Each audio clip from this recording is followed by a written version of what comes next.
And welcome back, everybody, to another episode of Bubba the Bat Flip, episode 152. As you know, we have finished our previews. We finished our reviews. We finished drafting. It's that wild. When you listen to this, if you're not watching live, you probably got real baseball in the background. Like, it's happening. Meaningful baseball, unlike what other people don't like. So it's going to be a lot of fun. It's been a fun preseason. It's been a fun draft season. We're going to talk about that and so much more on this episode. As we wrap up draft season. You can find myself on Twitter at BDentric and my host, as always, on Twitter at BatFlipCrazy. Toby G, how we doing, my friend? Doing well, Bubba. I was fortunate to be able to go to Vegas this past weekend. Had a great time. It was good to see everybody.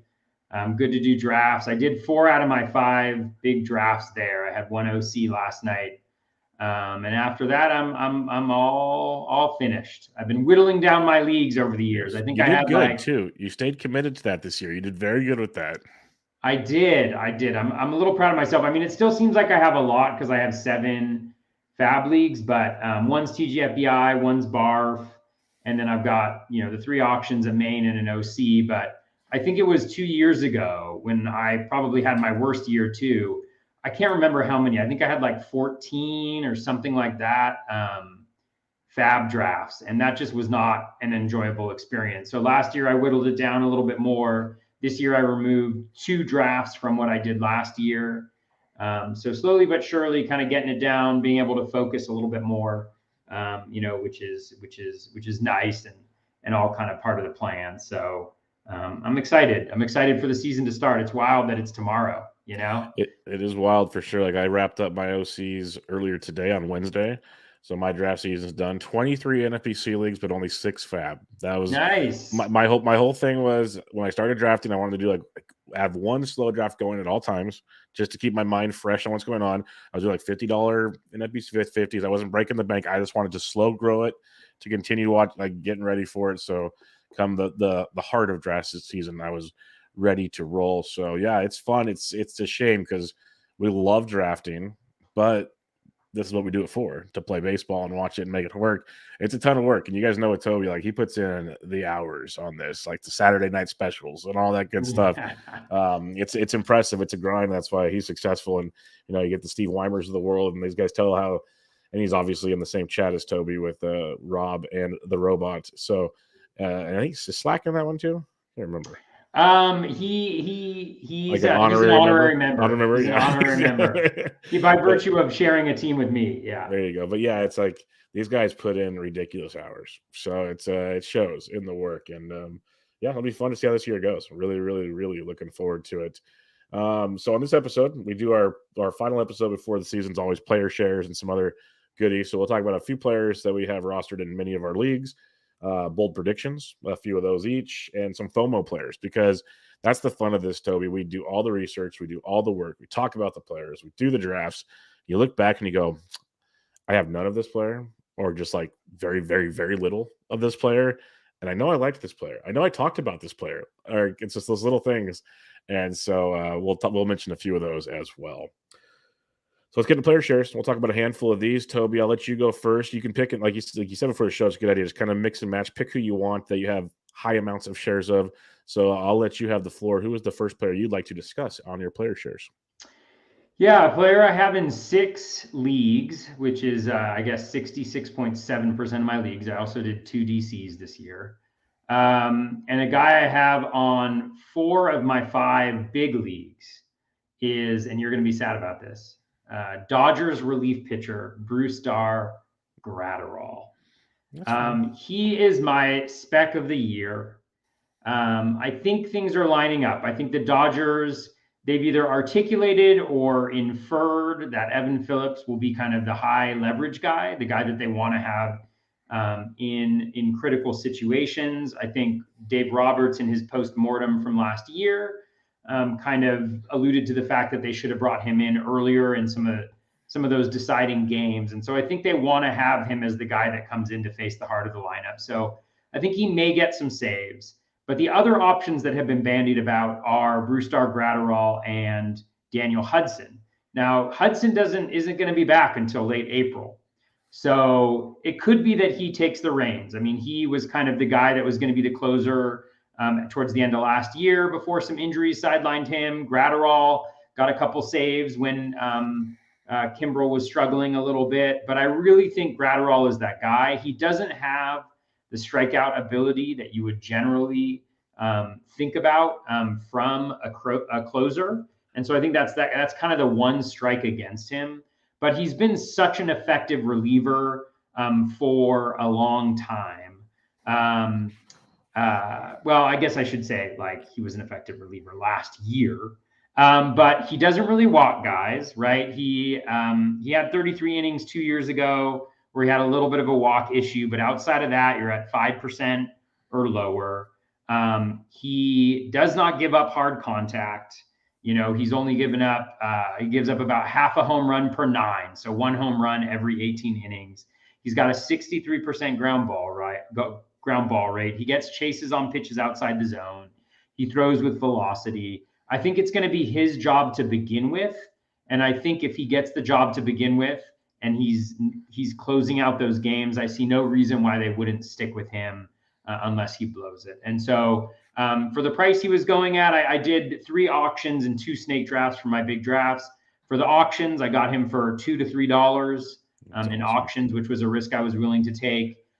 In the main, I think I drafted him around round 19, right around 20, so fairly late. I mean, still a little early for a spec, but being the closer for the Dodgers is one of the best jobs in baseball, at least for closers. And so I'm kind of banking on that as a potential, you know, relatively high risk just in terms of him not being viable if he's not getting saves, but also really high reward. So Graterol is a guy I'm excited to have on 6 of my teams, but most importantly, 4 of my 5 really big leagues. I like that a lot, especially the $2 to $3 in an auction, like end game. Might not even have been an end game, but $2 to $3 is pretty outstanding. I have him in only 2 leagues. I don't know if it was because he became more popular as draft season went on, because those were my early like 50s. I was targeting him late in those where you could literally get him for almost free in those drafts before the buzz really got going. Like, I think people still was thinking, you know, maybe Kinley will come back or maybe this or that, and none of it happened. But yeah, I like the Brusder Graterol kind of a bit. I think he's very, very talented. For me, this is a guy that might not like woo about a lot of people, but for a catcher too, I'm over the moon for Jonah Heim. And I didn't realize I had so many shares of him. It was just one of those, like, if I wasn't going catcher early, yeah, I was always getting one of the top guys. We talked about that, at least top guys, like top 8 or 9 guys. But then I went and I was always good with waiting on Jonah Heim, and I got him in 8 of my 23 leagues, so 44.4% of my leagues have Jonah Heim in them. And it's a good and a bad. Like, he hit 16 home runs last year. He only hit 227. I like to compare him to a poor man's Cal Raleigh, is the way I say it, because Raleigh could probably hit about 10 to 15 more home runs. But I think Jonah Heim has a better batting average. We saw him actually hit for average in the minors. So we'll see how comfortable he gets here in the big leagues. 19.3% K rate, 9.1% walk rate is pretty darn solid for a 27-year-old catcher. The BABIP was way down compared to his career norms in the minors. So we'll see how that plays out.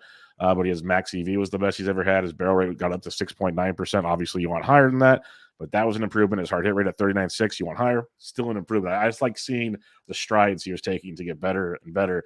Again, you're taking this guy way past pick 200 in a lot of leagues. He's a catcher too. He's like the spitting image of a catcher too, if you're not going heavy on catchers. And for the most part, he's going to play a lot with Texas. They still have Mitch Garver. And yeah, Garver was injured last year, so Heim played a lot. That'll be the argument. But they wanted Heim to play a lot anyways last year. They were DHing Garver before he got hurt. Like, their intentions were to play Jonah Heim at catcher. We'll see. Like, Garver is actually catching in spring training this year, which kind of worried me a slight bit. Obviously not enough for 44.4% of my rosters. But I am intrigued to see how they play that out. I still think he plays 110, 120 games, which in this era of catchers, as a catcher too, that's about what you're going to get, if not better. You're probably hoping for 100 games with your catcher too, unless you draft early. So I'm going Jonah Heim. I think there's another level there. I think he's a 245, 250 hitter, which is in line with a lot of catchers. And if he can do that, maybe that drops in another 4 or 5 home runs, gets him to 20 home runs. If anything, he's already driving in like 51 last year. That could upix. That Texas offense is going to be pretty darn good this year. So I just think there's a lot more we can possibly see from Jonah Heim. And at his price, I was willing to take those chances. Who's your next guy? I'm going to go with Charlie Morton, who is my most. Got a lot of Charlie. I have the most shares of him of any starting pitcher. I do of Charlie Morton, which honestly, given how he's pitched in the spring, is a little bit concerning because he's given up a lot of runs and a decent number of walks as well. But the reason why I was into Charlie is because of where he was going in drafts around pick 150 and the opportunity for strikeouts. You know, he was over 200 strikeouts last year and slightly over 170 innings pitched. So the volume is really nice there. He struggled earlier on in the season and a little bit late, honestly, but the skills really turned around in the second half of the year. He had a 30.1% strikeout rate in the second in his last 10 starts, and an 8.5% walk rate, so slightly above league average, but still about a 21.5% K minus walk rate, which is tremendous. Also a 34% O swing, so really like that. He's getting swings on pitches outside the zone, keeping those walks lower. So given that he's pitching for the Braves, you know, the Braves have a great bullpen. He goes some volume, and he also made that change in the second half where he was really driving out of his back leg after the broken leg last year. I feel pretty good about it. I definitely am a little worried after the preseason just because he's really struggled. But hopefully he can turn it around. His first start is against the Nationals, so that should be a good barometer of what we're going to get from Uncle Charlie. Yeah, I love him. One of the big reasons is he's old, anything can happen, but the innings and the strikeouts at his ADP is phenomenal. So, big fan. I'll skip over my next two because I've drooled over them enough. They're my next two highest. It's Thairo Estrada and Randy Rosarena. I think everybody knows how I feel about those two by now. The one thing I'll say about Randy, before I did my 3 OCs, he was clearly my most rostered player by at least 2 spots. I did not get him in 1 OC because it was Snipe City in there. My one I streamed on Monday, half the draft was listeners that DM'd me before they started. So that was fun. And then today I got sniped again. So it's just people know. And he's good. So good for you. So what I'll go with is a different one where I sniped Justin Mason on Monday night on him. But he's like, oh, what are you doing? I'm like, Justin, I love TJ Friedel too. Or Friedel. I always screw it up. I like him a lot too. I have him in 7 of my leagues, almost 39%. And he's projected to lead off for the Reds, which I love. If you combine his AAA and major numbers last year, 16 homers, 17 steals. He had 8 homers and 7 steals with the Reds. He struck out 15.5% of the time, which I know I'm saying these things, but I know Toby understands. When you can get a guy essentially like he played 14 games before last season, played 72 games last year, to strike out that much basically essentially in your debut is pretty darn impressive in my mind. That's really, really strong stuff, which he did all throughout the minors. In the minors, he walked a lot, walked a little less this last year. But I think that 240 average last year, you can pump that up a little more. He's been a pretty solid hitter in recent years. The power speed, this is a dude that I believe, you're getting him really late. He's a 15-15 guy, if not more, in Great American Small Park. Leading off, could score a ton of runs for the Reds. And the reason I love him, and it was almost like it was going to be in the bold prediction column, but I'll leave it alone for this one. His teammate, Jake Fraley, who we all love too. Like, there's lots of love there. He's supposed to hit in the middle of the order. It's great. I said to Mason, when he didn't believe that I like TJ, I said, I believe TJ has a better fantasy season than Jake Fraley. So give me that with TJ Friedel. And I have a lot of Fraley too. In 2 of my OCs, I took both of them in the same draft. Because if anything, I want them to open the series this season at home against the Pirates. Like, give me those games right out the gate. But I like TJ a lot. Big fan. And I think the sky's the limit. It's going to be like his first full season with the Reds in that ballpark. It's going to be a glorious thing for TJ, especially if he leads off all season. So, big fan of him. What about you? The next guy on my list is Kyle Isbell. Well, there's a couple other guys. Like, I also have Brad Boxberger at 6, but he's just a closer spec. And Yohan Moncada, who is just going so far down in drafts, and I think he can put together a good season if he can stay healthy, which is a big question mark. But Kyle Isbell is kind of my pick, kind of late round target that I was going after in a lot of my drafts. I actually got him more. I got him more in my snake draft. I think I got him in the main. And the reason why I like Isbell is, he's the starting, I think, center fielder for the Royals. He may be platoon, which is a little bit of a question mark for him. But when you look at the projections, you know, in the Bat X has him in 410 plate appearances with 9 home runs, 16 steals. So you're looking at like 13 and a half home runs and closer to 24 steals, you know, from a guy that you're getting really late. And I love the underlying metrics. The plate discipline is pretty good. The contact rate is better than league average. He had a really low home run per fly ball rate. You know, he doesn't hit a ton of barrels at around 5% last year, 9 barrels. But I do think, you know, he's worked, my understanding is he's worked on his launch angle a little bit. So he's hitting the ball in the air more. He had a really nice slug in spring training. I don't put a lot of stock into spring training, but I do look at things like air outs to ground outs ratio. So essentially looking at kind of launch angle type stuff. Jeff Zimmerman did some research about that being actually something that can be sticky moving from the preseason. So he's a guy that I like. I think he's going to get everyday playing time if he plays well. He's going to steal a lot of bases in that lineup. And he's got a solid all-around approach. And so I think Kyle Isbell is somebody that I'm happy to have on 5 of my 9 teams. That's a fun one for sure, especially with the situation there in KC. So I can see that being quite interesting. For me, this is another one. When I tweeted out my picture of my shares, I did hashtag on brand, because if you guys listen to anything I do, I pretty much love these guys. So I'll mention this one, Josh Naylor, in 7 leagues as well. I won't go deep, so I've talked about him a lot, but where he's going in drafts, like he's almost like the forgotten man at first base, where we'll let you talk about more about first base later for something, but he was just so far down in ADP. Like, I don't know the number off the top of my head, but you know, to me, he's almost equivalent to Josh Bell, if not maybe better potentially. Like, and he's going away after his teammate Josh Bell. There's just a crew of them. And what I love about Naylor is, I think a full season with him, he does it in 122 games last year, projections him at 130. You're getting 20 plus homers, which is great.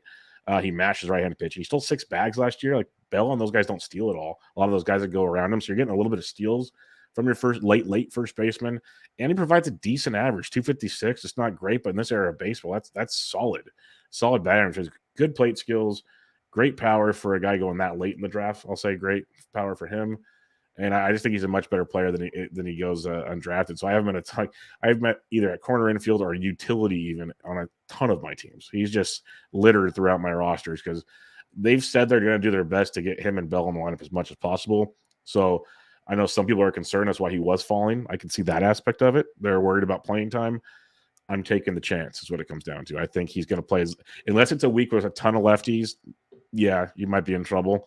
But like I said, he's my corner infielder, my utility. I'd better have another option at that point in time. So I love Josh Naylor. Big Naylor fan. Yeah, me too. I have Naylor on 5 of my 9 teams as well. He was actually next up on my list too. So, yeah. And I'll talk about him a little bit later. Gene Segura is the next one on my list. You know, I didn't love second base this year, but I was totally fine waiting until later in the draft. I loved Segura. You know, batting average, double-digit homers, although Miami Park could be pose a little bit of a challenge there. And then the steals. I mean, last year he had 13 steals in 387 plate appearances. So really was aggressive on the base path last year.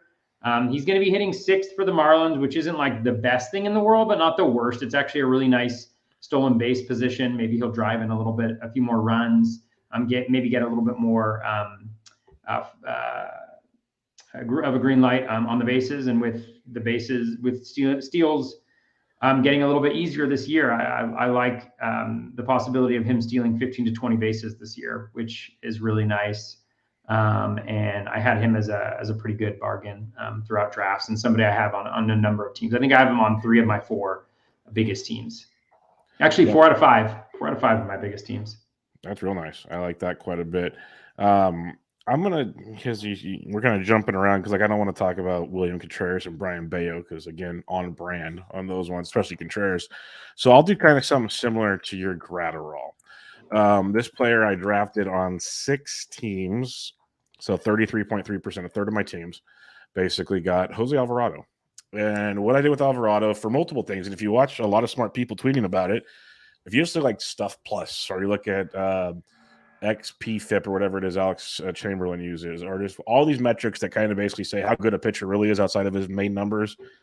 Alvarado, especially in the reliever department, ranks very, very high. And I've always been a fan of Alvarado. When he struggled a lot recently, it was the control. He was walking guys. When he's not walking dudes, he's filthy. He's striking guys out. He's creating weak contact. The reason I grabbed him, and one thing I'll just open into this one, in my fab leagues, my last like 3 to 4 rounds, not every time, I did a lot of just late relievers, because this week kind of I want to maximize as many innings as possible on this short week.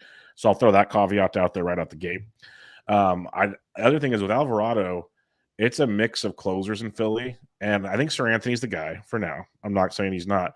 There's no reason why Alvarado can't be like the Andres Munoz of Philadelphia and get a ton of innings and still walk away with like 10 saves. So he's intriguing to me on that end. He's just a really, really filthy pitcher that, and barring an injury to Sir Anthony or somebody, he could walk right into that situation, which he did for a time last season in Philadelphia. So Alvarado's a guy I have a ton of, like, between, and then obviously if I'm taking him late in fabs, I have him all over my DC shares. So big Alvarado guy. Kind of Graterol's got a clearer path for sure, because I'm 100% with you. I think he's the best pitcher out of the options they keep debating back there. Where, you know, Philadelphia's got some legit pitchers like that have closing experience, but I'll take my chances with Alvarado as well. Who do you got next? So next up we got, I'll just touch on him briefly. Nick Pivetta, I've got on 4 teams, including I think maybe all of my really big leagues. He was just kind of a late round guy who stood out to me in spring training. You know, the stats weren't all that great for Pivetta, but he was working on some different movement on his breaking balls. He struck out a lot of guys, and he's got a nice little 2-step coming up first week of the season the second week of the season with the Pirates, and then at Detroit as well. And so that to me is exciting to try to take advantage of that. I was in on Pivetta last year, you know, and I was not planning on being in on him. He's somebody that actually went up a good amount during the preseason in projections, which got me to take another look at him. And just given the need for volume, you know, in a lot of leagues, I think he can definitely provide that. He pitched almost 180 innings last year, struck out almost 180 guys. So if he can figure it out, which again, we've all been waiting for a very long time for him to do that. But if he is able to figure it out, then I think he could be in for, he could be a really nice surprise and somebody that I was drafting in like the 25th, 26th round in 15 teamers. So I like him. Yep. I liked, let me actually, now you mentioned it, because I know in DC, I just combined 50s and DCs, draft and hold formats. I had Pivetta. I got him in 4 leagues. I guarantee they're all draft and hold leagues. Just for a lot of the reasons you mentioned, I'll take the chance late, and hopefully he figures it out. That could be a gift. The next guy I'm going to mention, because if you're a regular listener to my content and usually Bubba the Bat Flip, you'll know I am not a Blake Snell guy at all. But I have said on our previous shows that I did like the developments we saw last year, so on and so forth. Biggest thing, can you stay healthy? Can you throw innings? Okay, I'll throw that caveat out there. He's on 6 of my teams, a third of my teams. And I believe they were all earlier in draft season. I know that because he's not on any of my OCs, my last 3 drafts.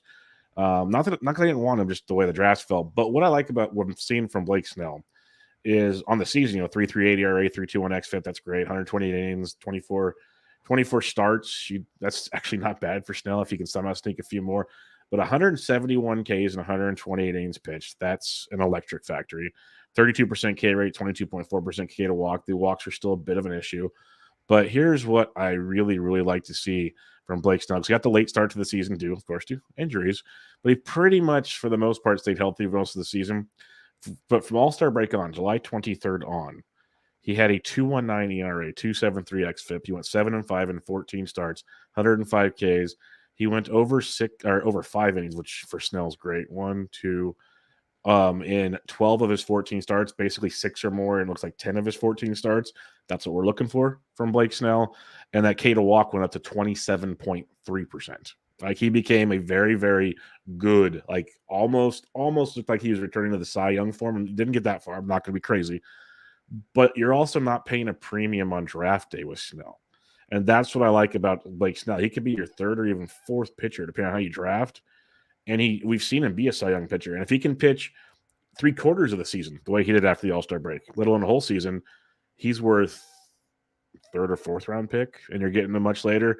So he's one of those guys. And again, it's a lot of ifs with Blake Snell. I'm not going to sugarcoat it, but you also aren't paying the premium for it.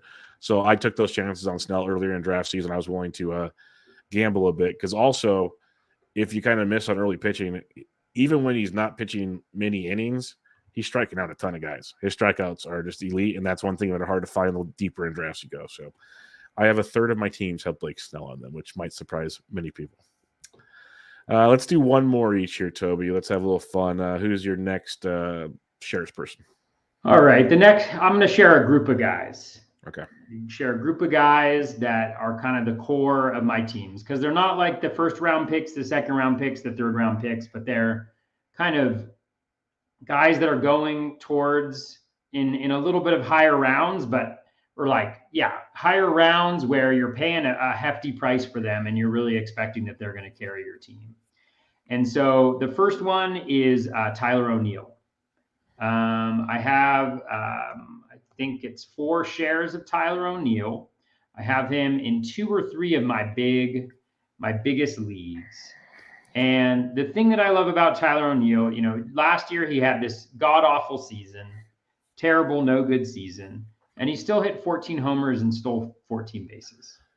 You know, a lot went wrong. He's a 320 career BABIP guy. He hit 277.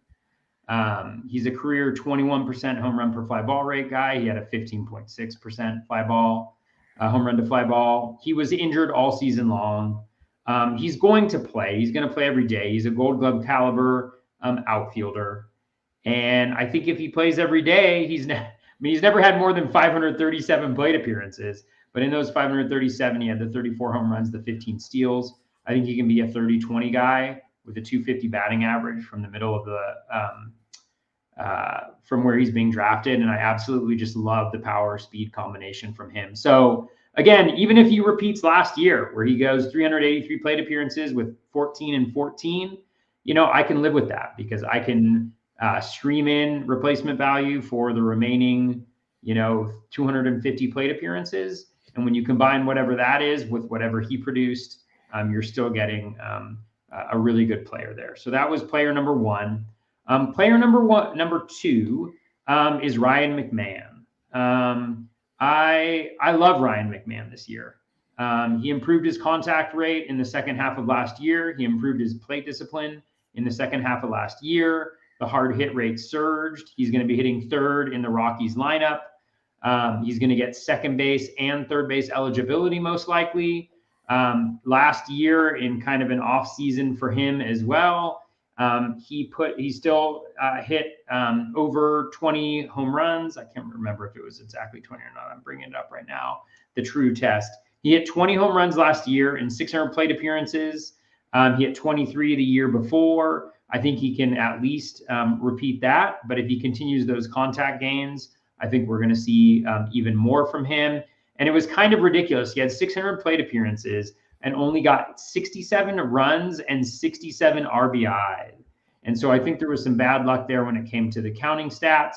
I think those ratios will regress to the mean, especially since he has a good walk rate. So he's on base at a decent clip, has some decent hitters behind him. So I really like Ryan McMahon. And then the last one, who was actually not really part of the plan. He was not really part of the plan in a lot of drafts, but for some reason, I don't know whether it was the trade or what people were worried about, but Brian Reynolds just kept on falling falling and falling in drafts. I got him in 2 of my 3 auctions. The only reason why I didn't get him in the 3rd auction is just to diversify. But I got him real quick. How much was he going for in those auctions? So if you have it.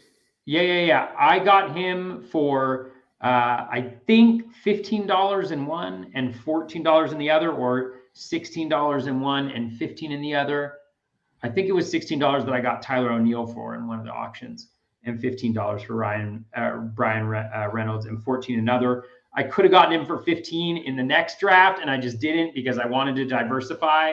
But here's a guy who, outside of the very shortened season, 2 straight years of 20+ home runs, 5+ steals, hitting in the middle of the Pirates lineup, which again is not the greatest lineup in the world, but he's in the ideal position there. He's a switch hitter playing every day. He's hit 300 twice in full seasons. He hit 262 last year with a reduced BABIP compared to what his career is, 30 points under the average. I love Brian Reynolds. He does everything. And to boot, he could potentially be traded to a contender that's going to play him every day and hit in the middle of that lineup. And so I really love Brian Reynolds. He was not a guy he's a guy that I liked heading in, but I ended up getting him there. In the main event, I got him at pick 109, which was just, I had him as a top 80 player. And so that was just a guy who ended up on a lot of my teams that I wasn't necessarily anticipating it, but I'm super happy about it. That's good. It's always nice when they kind of fall to you like that, and all of a sudden, like, wait a minute, I'm a fan of this scenario. And that's I off the top of my head, I can't remember who it is, but I know I have a player or two. I did that in quite a few leagues. All of a sudden, I'm like, I like you now, and this is going to work. And it kept happening and happening. I'm like, am I missing something here? Like, what is it? With Reynolds, though, it's easy. He says the trade. Like, that's just simple. Like that was an easy one. I always had to like look up like on RotoWire News or something. Like, did I miss an injury? Like, what is going? Like today? I'll say it real quick. My OC. Like, I know Byron Buxton's Byron Buxton. We know the concerns with Byron Buxton. We know he's kind of limited in the spring training. Like, they're babying him along. We know everything there is about Byron Buxton. I had picked 120 because I was on the turn. I was staring at him. His ADP is like 80. And I'm doing this chicken in my head. And then he went at 119, and I just like exhaled. I'm like, thank you. Because in my brain, I'm like, we all know how good he could be. He could. He's never done it, but he could. And I'm sitting there at 120, like, that's kind of worth the risk territory at that point. But it's always nice when that decision's made for you. So for me, I already mentioned Rosarena Contreras. You guys know him, but a couple, like Toby was saying, like for me, Jeremy Pena, I have him in 33.3%, 6 of my leagues. He's a guy I already liked before the Altuve injury, obviously, because I was drafting him early on. I took him late. Now he's leading off, which makes him even more valuable to me until Altuve comes back. But he'll hit for a decent average. I think his pop's legit because it's built for that ballpark, as bad analysis as that is, but it's true. We've seen it with these guys. It just, there's no real explanation. It works for these dudes. Plus, he's got more power than you think, so it'll travel, but he's going to get plenty in that park. But more importantly, he's going to score a ton of runs at the top of that lineup, and he's going to steal bags. He's going to run. And why I loved him, and it was always him or Adames, because right after those two guys, that shortstop thing, Cliff just dies. Like it takes a big dive until you get to like your Javi Baez, if you want to take that chance, and other guys we've talked about on the show before. But for like that tier of like pretty solid starters, it just drops after those guys. So I was always going for Adames or Pena. Somehow I ended up with a little more Pena than Adames, even though I'd rather have Adames. Again, when you talk for a living on these things, it feels like everyone knows who you want. So I have a lot of Pena for those reasons. Nick Gordon, I have in 5 of my leagues, 27.8%. I liked him before, again, all the Twins injuries, but now like there's a clear path to playing time for Nick Gordon, which is beautiful to see between second base, outfield. He should play a ton. We've talked about him on this show a lot last year, how the power is starting to develop. There's like a lot of good things. Barrels per home runs way off. Like there's a lot to like potentially about Nick Gordon. So he's another one I like. And then I'll name one more just for fun. I'll do this for you, Toby. It's only in 4 of my leagues, so 22.2%. But I'm going to throw it out there. I have a lot of guys at 4, it looks like. Wow. And a lot of it's early round guys. This one's a first-round guy. This one's for you, Toby. I have Garrett Cole. He's my number 1 ace pitcher. It's only in 4 leagues, but you know how hard it is to get Cole because you have to be at the back end, basically, to make it work. And I felt like I was like 7 or above in like every draft. So I'm getting Kyle Tuckers and stuff like that, so it's trickier. But if I had to pick an ace, I was picking Garrett Cole as 4 times because I wasn't taking him in any DCs. It's all pretty much in fab format. So that's for you. I got some Garrett Cole action out there. Yeah, well, I wish I had more Cole. I tried to get more Cole, but I only ended up getting him in one of my big leagues. So he went to pick before me in my main, and then he went for, I got him for $40 in one. I got Matty Moe beat me to him for 38 in another auction, and I didn't go above because I didn't want to overstock Cole, but I only ended up getting him in one. And then Sean Johnson got me to 39, and I wasn't going to go to 40. for a second draft in a row on Cole. So I may regret that because I feel like a big season is coming in. But what can you do? You were 10th in your main, right? 10th, 10th pick? 12th? Oh, and he went in 11? Yeah, he went in 11. Yeah. I actually had planned my draft where I was not going to get him. It wasn't it wasn't a problem, but it was interesting for sure. Yeah, it's crazy. We were talking before the show how these ADPs, man. It's every draft is its own puzzle. It is. You have a rough idea. The ADP is a rough roadmap, but does it go off the rails at times? All right, let's talk some bold predictions. And again, for you listeners, don't come out and go, "Oh, that's ridiculous." This is just fun. This is just goofy. Let's have some fun. And if it happens, baseball fans and fantasy players would rejoice. It'd be so cool. So let's have a little fun with it here. Toby, we're going to do 3 bold predictions each. Toby, what is your first bold prediction? All right. My first bold prediction is that Miguel Vargas will be the best fantasy baseball rookie in all of baseball this year. And this is a bold prediction because Corbin Carroll is going in the top 45, at least in the mains. Recently, Jordan Walker is pushing into the 100s.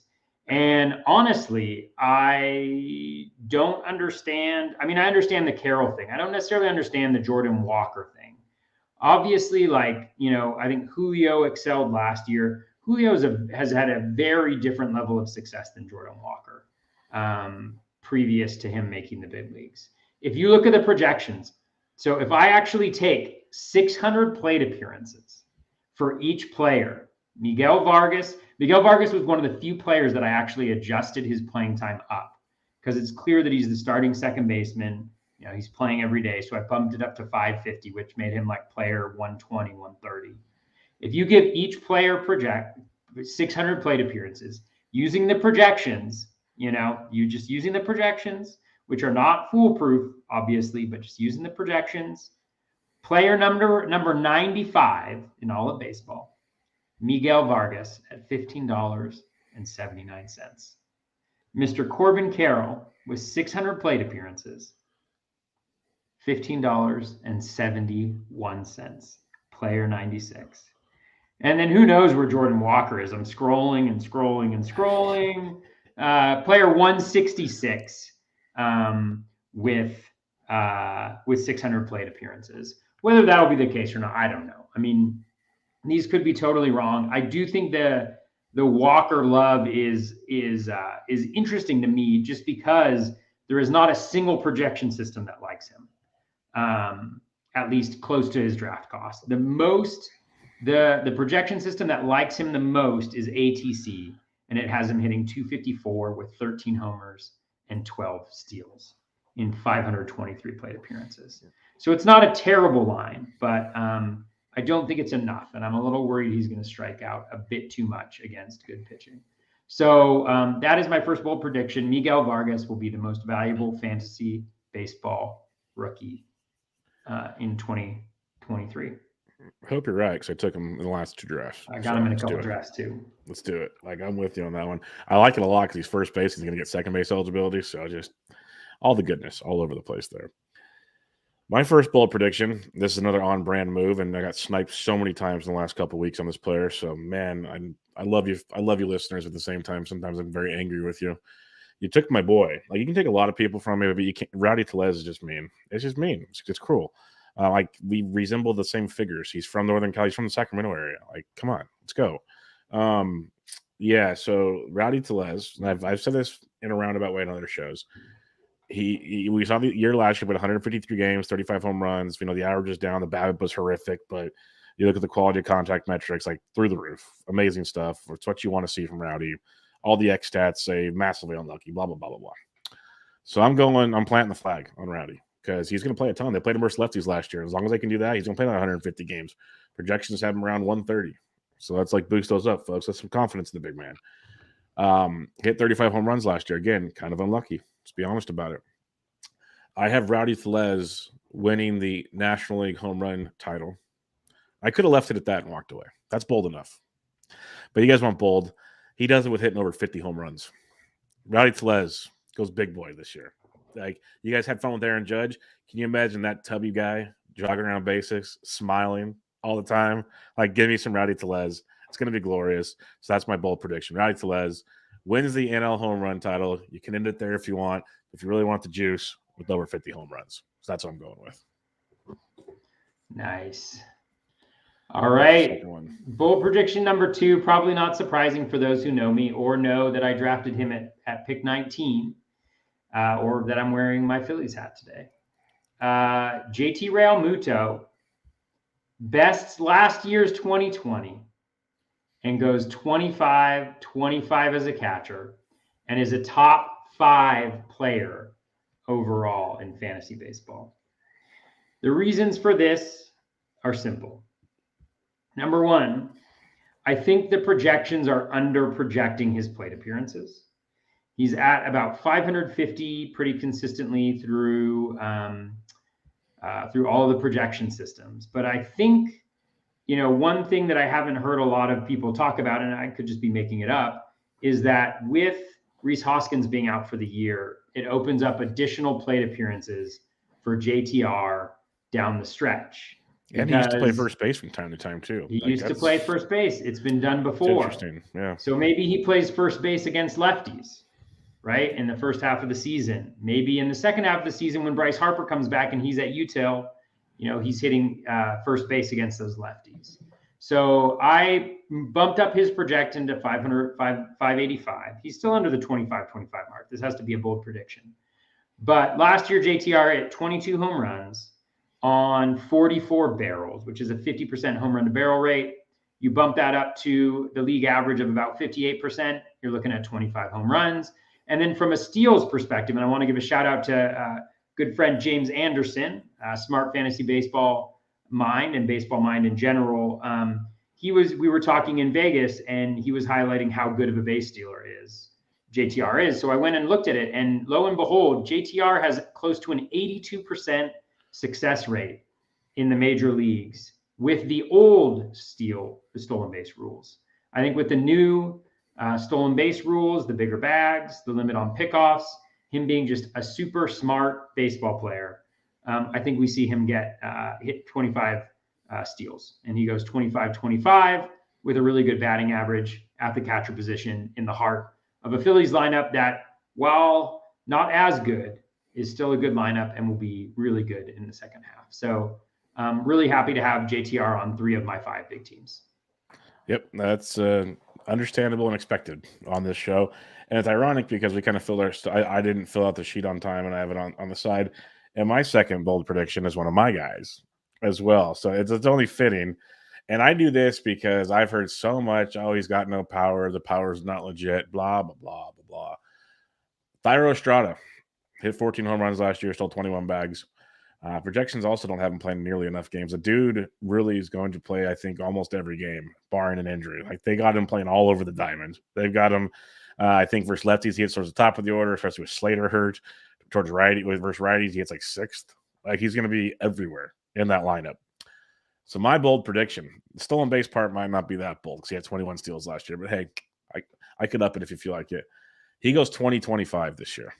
He hits 20 home runs. I think that's the bold part, of course, because the 14 last year people said was a fluke because, yeah, his barrel rate's not great. I get it. But what I point out with him is his max EV. He proves he can hit the ball hard when he needs to hit the ball hard. And we saw in the minor leagues and AAA, the reason I found out about Estrada a few years ago, besides being a giant prospect, was on Rates and Barrels when Eno and DVR would do like their minor league player of the week. There was one time where Thairo came up. I can't remember if he was still at the Yankees. I think he was with the Giants by then. And the StatCast numbers from AAA, they were off the charts for Thairo Estrada. So he can do it. He can do it. It's just a matter of clicking in the bigs. And I think it's going to happen sooner or later. And we're going with this year. So 2025, Thairo Estrada for the San Francisco Giants and my 39% shares of fantasy teams. All right. Who's your number? What's your third bold prediction? My third bold prediction is that first base is back, baby. I like it. There will be 9 first basemen that finish as top 75 players in fantasy baseball this year. And you might be saying, Toby, that's not a bold prediction. First basemen are all good. Well, when you look at where they're going in ADP, there is only 1, 2, 3, 4, 5, 6 of them that are going in the top 100 by ADP. So I actually, believe it or not, Bubba, I got Vlad Jr. in my biggest league this year. Your biggest league? In an auction. Was that your choice or Slack's choice? That was our collective choice. Every choice is our collective choice. But I was pro. I have Vlad as a $37 player this year. I do not go high on hitters, but I have him as a $37 player this year, and I got him for $33. And so I'm excited to root him on the tour of redemption. So I got Vlad Jr., I got Freddie Freeman, Pete Alonso, Paul Goldschmidt, Matt Olson, who I think is in for a huge year. I think that Matt Olson, I wanted to draft him so badly, but I love first base and corner so much. But I think Matt Olson has a Pete Alonso type of year from last year, where it kind of all clicks for him and he just goes wild. Ryan Mountcastle will be a top 75 player. Nate Lowe, top 75 player. And then the two you better say it. You better say coming from outside the top 100 picks. Well, actually, Mountcastle's going 144 and Lowe's going 124. Are Rowdy. Thank you. I was about to say we have a problem here. And out of, I don't know, left field or wherever he's going to play, Josh Naylor. Yeah, I knew it. Josh Naylor finishes as a top 75 player as well. High batting average, working on that launch angle, more home runs, steals a few bags, plays every day, outfield first base eligibility. We'll talk about him in the FOMO section. Yeah. So that's mine. Is first base is back. 9 first basemen finish in the top 75 in fantasy baseball value this year. And I'm not even looking at the first base list, but just the top of my head, like honorable mentions. You wouldn't be surprised if Josh Bell put enough together. You wouldn't be surprised if Ty France finally took the next step because he gets for average already. He's got to stay healthy with the power. Like they're longer shots, but man, imagine if they even get going. Miguel Vargas too. Yeah, because he's first base eligible. That's right. And imagine if Rhys Hoskins didn't blow out his knee. There'd be another guy right there for you. It's just pour one out, brother. All right. My third bold prediction, and this is what I think baseball fans would be good with this one coming true, honestly. I think they would be. Mike Trout, this is bold in so many levels. Mike Trout wins the Triple Crown. So it's bold because Triple Crowns don't get one. That's bold because that says Mike Trout plays most of a season. So, there's a couple bolds there. Given he played 113 games, or 119, hit 40 home runs. So he might only need 130 games to potentially qualify for the Triple Crown. So there's that, and he's got Shohei on his team. There's all these things. So Triple Crown, but the kicker, because if Trout stays healthy, he's probably always in the running for Triple Crown. But that's a big if. The kicker, he does all of this while the Angels win the AL West. That's the part I'm looking forward to, because if he can stay healthy with Shohei healthy, I don't know. That team's built the best we've seen it in a while. Still not great. The Mariners are going to be good. The Astros are awesome. I'm not knocking any of this. But the Angels, they have that peskiness to them, I think. If the starting pitching can kind of stick where the expectations kind of are, if Detmers can do his thing and Sandoval maybe takes and Suarez kind of take a little step forward, there could be something there behind Shohei. And then that offense, again, you need Rendon. There's a lot of ifs, a ton of ifs in Anaheim, a ton of them. That's why it's a bold prediction. But, Trout Triple Crown with the AL West champion Los Angeles Angels of Anaheim. So that's my third bold prediction. Be fun though. It'd be fun because it was great seeing those two guys in the finals of the World Baseball Classic. Let's get them in the playoffs, huh? Let's have a little fun with that. All right, now the fun. Well, they've all been fun. This has been a fun, relaxing show, actually. Is it normally a stressful show for you? No, that's not what I meant. That's not what I meant. It's usually more structured. Hey, we're talking about these players. We're going. This is more just let's have some fun with it.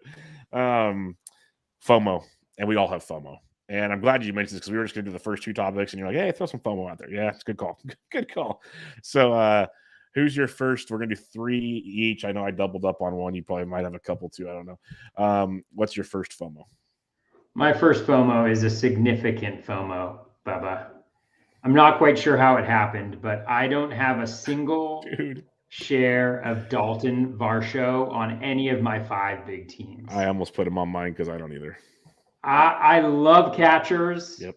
I love Dalton Varsho. I think he's going to have a massive year. I was quite surprised, honestly. Generally, I feel like catchers are undervalued, particularly, well, I can't really say particularly in auctions because I haven't done enough of them, but typically in my experience in drafts, catchers are undervalued. And in my first draft, they were. I got JTR for $25. I have JTR as a $30 guy. And then I got Sal Perez for 19. I have Sal Perez as like a $23 guy. But in my other 2 big auctions, I got priced out. JTR went for 28 and Varsho went for 28 in one. And in the other one, I want to say it was either 27 or 28 for JTR. And it was close to that for Varsho as well. And while that's still a little bit of value, I thought I could get more out of the position. I thought I could get a little bit more between the auction price and what I had the guy at. And actually it was a pretty fair market. And so I think I kind of blew it there. But not getting Varsho there kind of hurt. And so I don't have anything of Dalton Varsho. I do have him in one of my DCs. So it's not all lost, but honestly, that really it's not a drop in the bucket compared to the other leagues that I'm doing. So that makes me incredibly sad because I think Varsho could be absolutely massive. I'm with you, and I have no Varsho, and I was already bummed about that as I was. And then today, Rob Silver tweets out, like, I haven't projected for this, which would be like the best fantasy season for a catcher ever. But, like, I'm just saying, Rob, you're a smart guy. I like you. I do. I have nothing bad to say, but can you not tweet this right now? It's like, that's like, it's not cool. Could you, like, save that for, bookmark it and then tweet it out when he does it. At least by then I can, see it type thing. But, yeah, that one stung a little bit. So my first FOMO, and it's a double tap, and it's really ironic because it goes in line with your first base bold prediction. And that's why I kind of put these two together because, honestly, Freddie Freeman I have here, and I could have put Goldie too, but I have Freeman because I don't have any Freeman because usually I was taking, like, the Tuckers of the world, or I was taking almost a pitcher back there. It just never – it was the way drafts worked. It never worked out. I'm like, I'd be waiting for him around 2, and he'd go, like, right before me or something. I think he's in for a phenomenally, like, the power comes back. I think he's great. That's a simple one. People have talked about that. But what I put with him was Matt Olson. That's why it was funny when you mentioned him. I'm with you 100%. I can't remember who I was talking to the other day. I think it was in person, actually, too. I think he's in for a gigantic season, like a tremendous season. I don't think the average is ever going to come back to what we saw a few years ago because that's just not who he is. But I could see, like, 260, which would be awesome. I think it's the 45-ish home runs he hits. I think he's just going to tear the cover off the baseball. I know spring we're not supposed to get too excited about, but it looked effortless in spring. There, like, wasn't a challenge in spring. It was just every time you turned your head, there's another Matt Olson home run. Like, he's just as locked in as you've ever seen. And I think with that lineup, that ballpark, I'm going to regret not having much Matt Olson. Like, that stings. But the thing is, like, you kind of pointed out with the depth of first base, it was like, I was cool if I'm going to wait on a position, waiting on first base. But now we're going to find out. We've talked so much about take stats, not positions. We're going to see if I should have took stats, not positions in this scenario. Because I was taking a lot of Pete Alonso where I could have waited around and probably taken Matt Olson. That's going to be one I'm going to sit with the entire season and kind of been like, should I just gotten another outfielder or got, like, my SP1, get a Woodruff, get a Nola, something right there. Maybe take a chance on DeGrom if I'm feeling really weird, something like that. And then come and get Olson the next round. That's where it's going to be a battle all season in my brain. So, yeah, FOMO. I'll say Matt Olson. I'll get rid of Freddie. Matt Olson's my FOMO.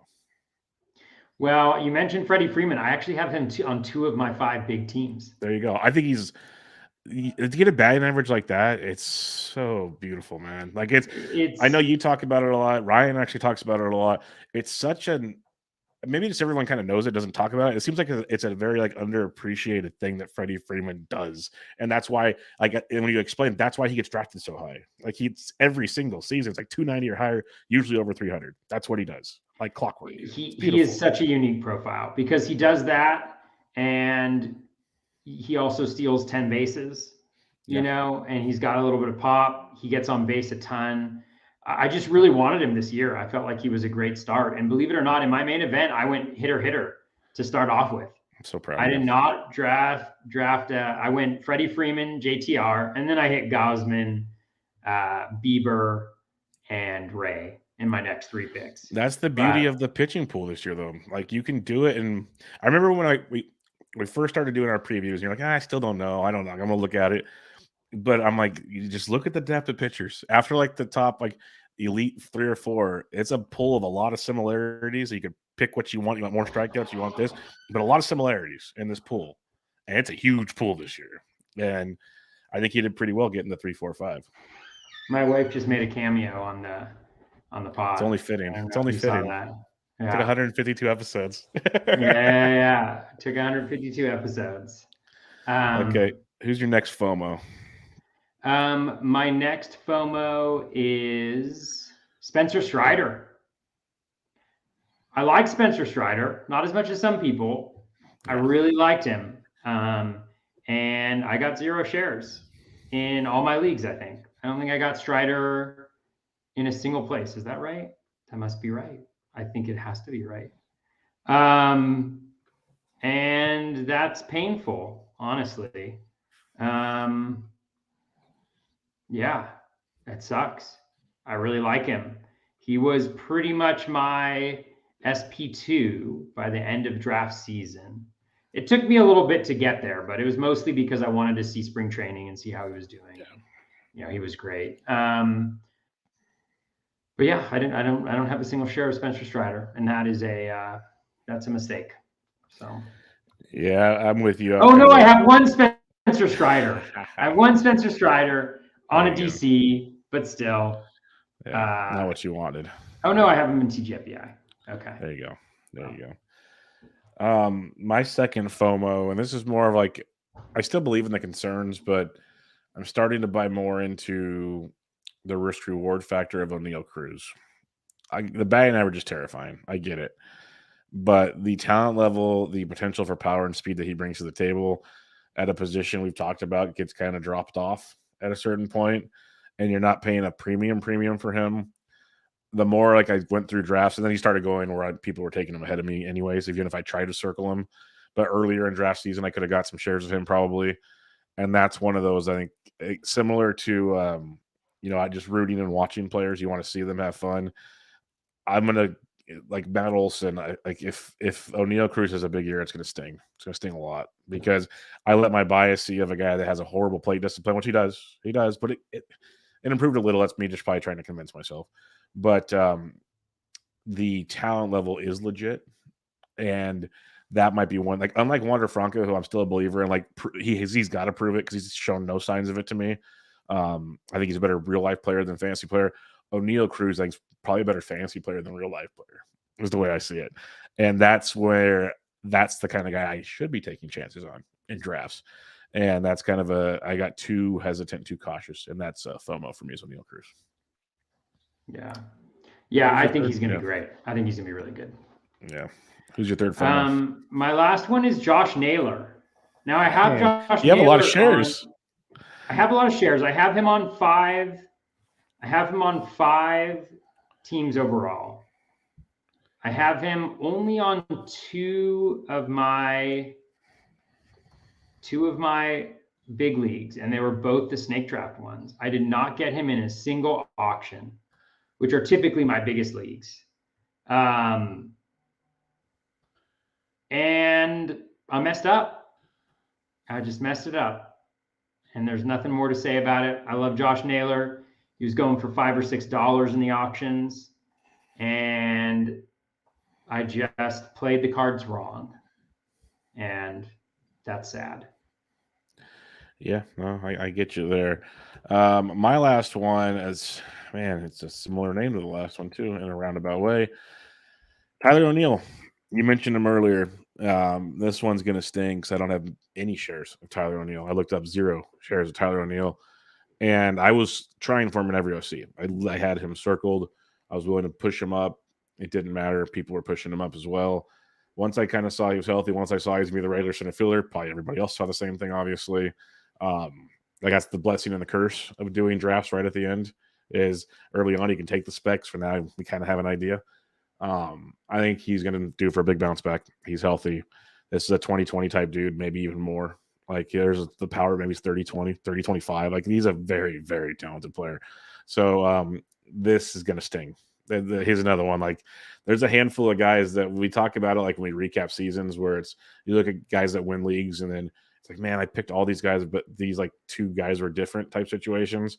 If it comes down to like Matt Olson and Tyler O'Neill, I'm gonna be furious because I love these guys. But Tyler O'Neill's another one. I think he's in for a biggie, a very, very big season, and it's looking real good for him. So that's my other FOMO.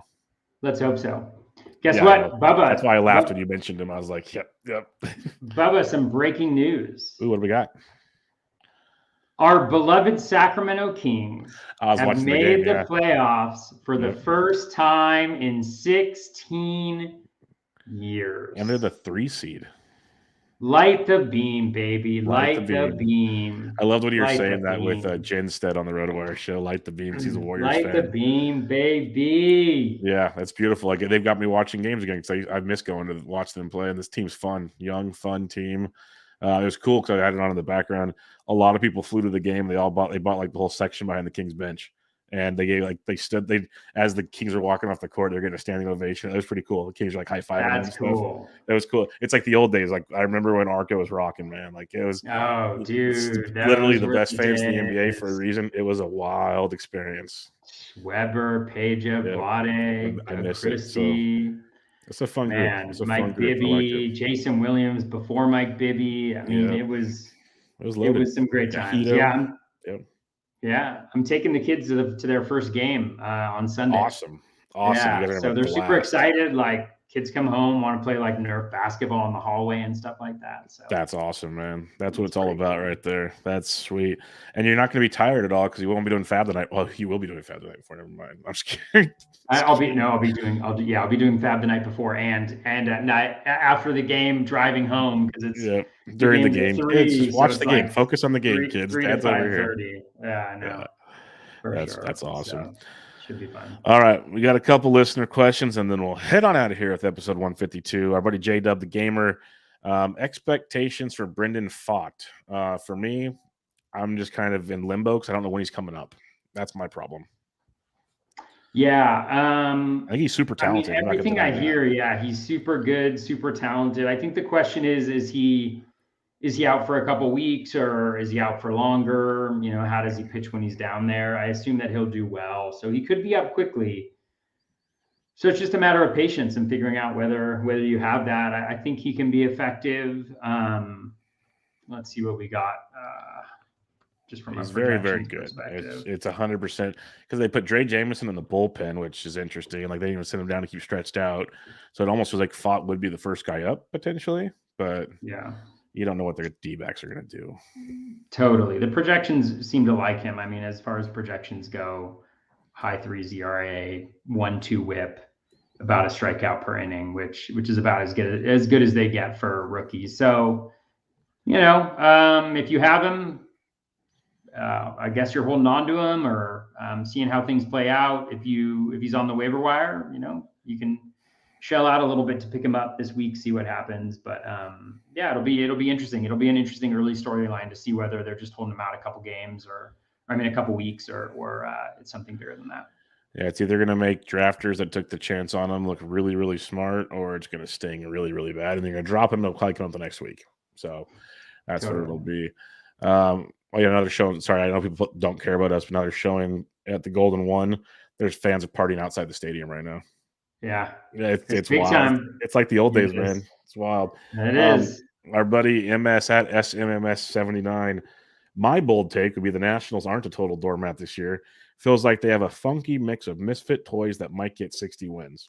Yeah, it could be. Could be. It's going to be interesting. I feel like 60 wins is a doormat team. I think that's the only problem. That's 60 and 102, which still is not very good. I think they're pretty god awful. I mean, they're going to be bad. And they'll probably trade whoever has a pulse too. That's the worst part. I mean, this is the projected lineup. Lane Thomas, who I like a lot. I like Lane Thomas a lot. Dominic Smith hitting second. Joey Meneses hitting third. Corey Dickerson hitting fourth. Heimer Candelario hitting fifth. Luis Garcia hitting 6th.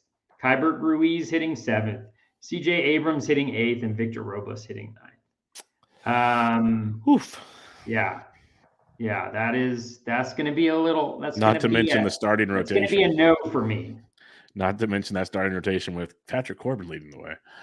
Our buddy Dave Petroziello says or asks, "Are you buying Graham Ashcraft at all?" We'll start. He's got a two-parter. Are you buying? I'm buying the velocity 100%. I'm buying the strikeout skills. We kind of saw that even last year at times. It's just, do you trust him in Great American Small Park? That's the bottom line to me. I was taking chances towards the end of the draft season. I think he's very, very good. And at his ADP, if he's not, you drop him. It's a beautiful thing. Yeah, I agree. I mean, I think there are some things that I do pay attention to, and strikeouts and walks is one of them. And he's about as good as you could possibly hope for. For this. Yeah, I mean, what was he? He was 6th in the MLB in strikeouts at 25, and he coupled that with 2 walks for a .87 WHIP and a 7 in over 17 and a third innings with a 2.60 ERA. That's pretty phenomenal. So you can't get much better. And like you said, Bubba, going where he's going. The thing that I'm always try to be mindful of is, what is the opponent quality? And there's a metric that Baseball Reference has called op-qual, which is essentially opponent quality that they have in spring training. So he was at 7.4 for opponent quality, which is between AA and AAA.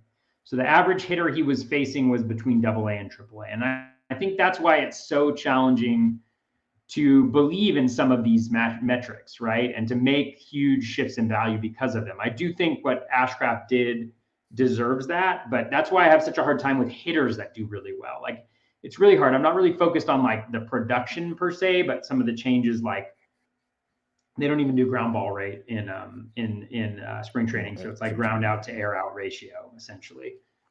So those are the types of things and velocity bumps that I'm paying attention to, which is why I like some guys like Nick Pivetta.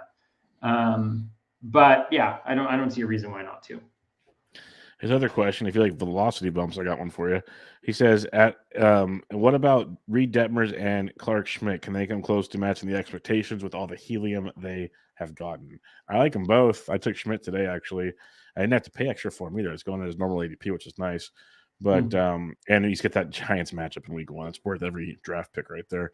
I like them both. The helium on Detmers is insane. But what do you think on those two guys?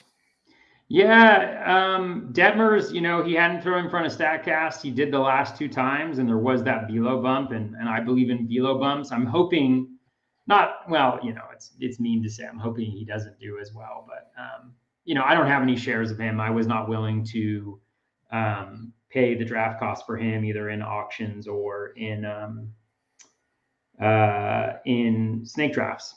So yeah, so I didn't get him. Clark Schmidt, I might have one in a DC, I think, before the price inflated. I like Clark Schmidt. I think the cutter looked really, really good. He looked good in spring. I don't know how the results were, but I basically focus on velocity and then whiffs and CSW during spring, and he was doing really well on all of those metrics. So I like him. I mean, I'm sure Detmers will be fine.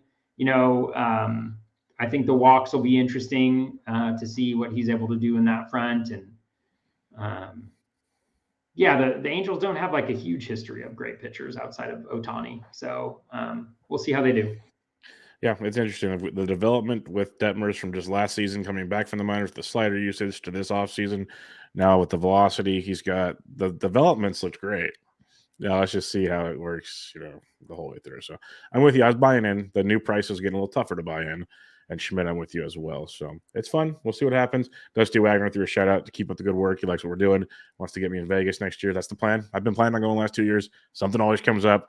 The goal is to get there and hang out with you guys. It really is. Next year's the year. That's the plan. It is meant to be. It is meant to be. I would like to go. And, Taylor Swift is there. I missed it. What a bummer. But I know. I love Taylor Swift. Yeah, it's a little T-sizzle. But we'll wrap it up there. Episode 152 in the bags. Any final thoughts before we head into the regular season, Mr. Toby G? Well, Bubba, this is a big episode, a big finale. So this is going to be our last episode of Bubba and the Bat Flip, at least for a little while. I'm going to be taking the season off. As I mentioned before, I've tried to cut down on the number of leagues, trying to just generally cut down on the number of time and how distracted I am during fantasy baseball season. And so one of the things that I've decided to do is to take a hiatus from podcasting on a regular basis. I will be happy to come on with you whenever you need it, but you will not be getting Bubba and the Bat Flip on a weekly basis during the season this year, which is both sad. Well, it's sad, but it's also something like I felt like I had to do this year. So yeah, I'm gonna miss podding with you every Monday, Tuesday night. Honestly, like I've stuck with the podcast for as long as I did because I've just enjoyed hanging out with you. So yeah, I appreciate you. I appreciate everybody who has listened over the years.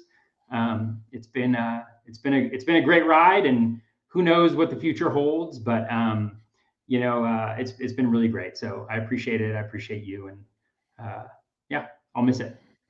Yeah, it's a bummer, but it's one like I've told Toby off set many times that I support 1,000,000%. He's a great dad, needs to go do that stuff, and like he kind of mentioned, I've told him flat out, you just text me when you want to come on. The mic is open. So even if I have a guest booked, I'll tell the booked guest we got to bump you a week or something. Like Toby gets the spot back for Monday or Tuesday anytime he wants it. So it has been a privilege. I get to call you friend, not just co-host. It's been awesome seeing you in person many times. It is awesome talking to you. It makes potting easier when you get along with the person, then you know the person and all those things. It's like a little, there's a rhythm to it, and it makes it good. So I'm happy for you being able to just kind of step back into your thing, because you do have two awesome little guys that I know they keep doing more and more things. Like you mentioned the Kings game this week. Like they're getting bigger. They want to go do things. You got to go have some fun, not worry about talking to me about Fab for a couple hours a night or something. Like there's a lot going on. So it's been awesome. I know the fans love you. The fans will be excited when you jump on from time to time, but 100% understandable. Mike's always available. You know, you got my number. We'll be in touch for sure. I'm not worried about that. So it's been a privilege. And like I said, more importantly, your friend, not just co-host. So I appreciate you very much, my friend.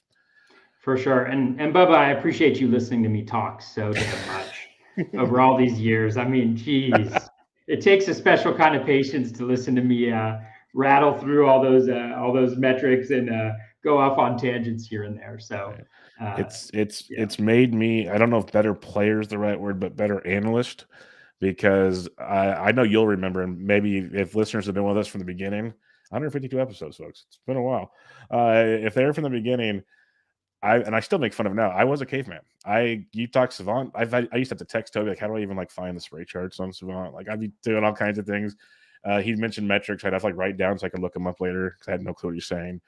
And I'm still nowhere near Toby, but I can at least hold a conversation. I'm like in the realm of like, hey, I know what these things mean somewhat. Like I have an idea. So it's you've taught me a lot. Let's put it that way. That's why I always liked our combination. It's like I'm just like this simple guy that does more like feel when it comes to fantasy baseball, and you're the stats guy. I'm just kind of the mouth, and it's a good combo that people loved. They loved, and it will be back once in a while. So don't think it's not over. It's just kind of a break from time to time. So that's the beauty of it all. And for sure. Yeah, it's going to be great. Wish you well. I look forward to chatting with you off the mic, and have some fun. And, tell your wife her appearance on 152 was great. I know that weeks. Was like, yeah. I was looking at a different page, and I came back to our StreamYard. I'm like, oh, hey, someone's back there. I think she showed up on maybe one or two early ones, but okay. I'm usually not looking at our screen, so I don't know. I know. Well, I think there's been a couple times I used to record inside the house instead of inside the office, and she would come in, or my kids would come in like at night or whatever. Yeah. But yeah, you kids a few times.